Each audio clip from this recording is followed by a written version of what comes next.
Hello again.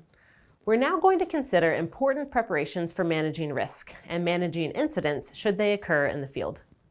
We'll discuss common institutional expectations and the types of emergency contact information you'll want to have on hand in the field. Increasingly, organizations expect field researchers to complete risk assessments and emergency preparation materials before going into the field. Early in your field planning processes, reach out to your organization's leadership or risk management department, as well as your funding agencies, to ask if they have specific requirements related to risk management planning for field activities. Obviously, this should help guide your field preparation. Each organization differs in their expectations. Here are some good questions to ask.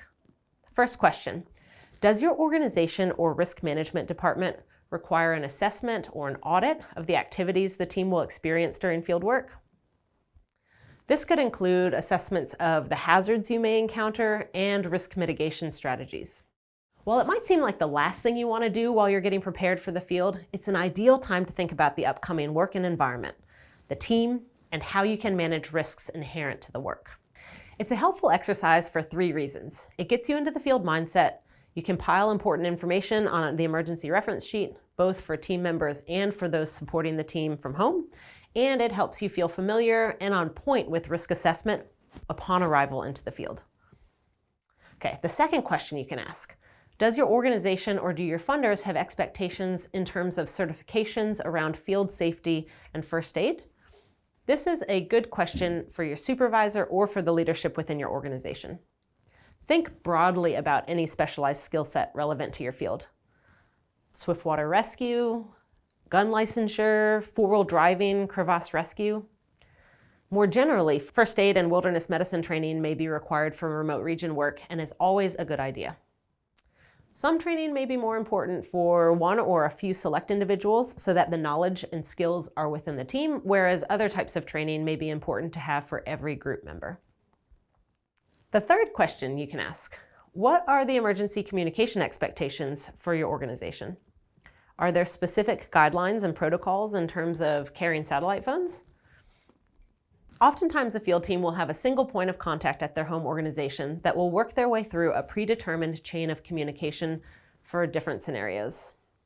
This serves to alert relevant leadership in case of an emergency, to mobilize the right people in case of necessary logistic support, and to control public information outflow to the media in order to prevent rumors or unwarranted hysteria should an emergency occur.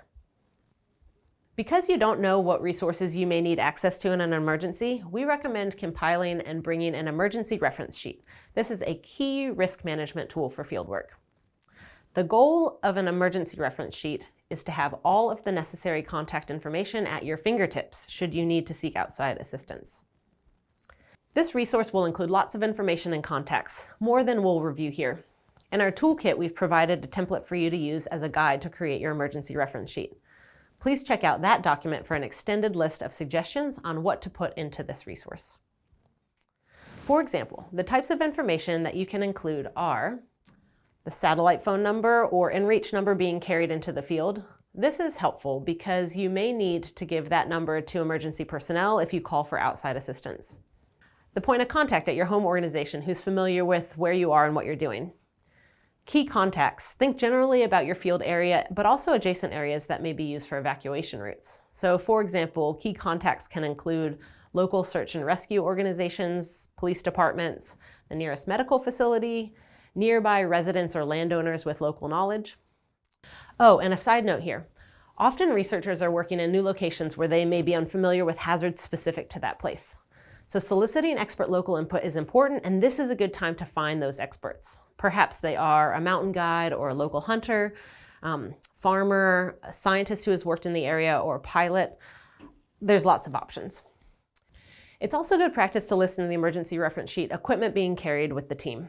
This includes things like first aid supplies and prescription medications. So think about epinephrine, pain medications, antibiotics, things like that. Communication devices, bear spray, rifles, field-specific expertise and skills held within the group. It's useful not only for your teammates to know what skills and equipment reside within the team, but it's also helpful for your urban point of contact, because then they'll know what resources you have in the field in case they need to assist you in an emergency. Again, these are just a few examples of the type of information you can include. Please check out the toolkit for a comprehensive list. The reference sheet is important for you to review with the team as a whole prior to going into the field, and to take with you into the field so that you've got all the necessary information at your fingertips. It can live primarily in the digital space. Encourage everyone to bookmark it offline on their devices. Putting a hard copy in the sat phone, personal locator beacon, or InReach case also ensures that it's extra handy when you're calling out. Also, give a copy to the team's home contact so that they have all the information needed to facilitate and expedite a response if needed. Okay, so to recap, the emergency reference sheet is the type of resource you hope never to use, but you're so glad that you have it if you need it. Not only does it help you get your head into the field mindset, but it also compiles essential information to facilitate an efficient and a helpful response in the case of an emergency. Again, check out that template in our toolkit to streamline developing one for your own team. In the next lesson, we'll talk about having a different type of emergency plan in place for when team dynamics make the field unsafe.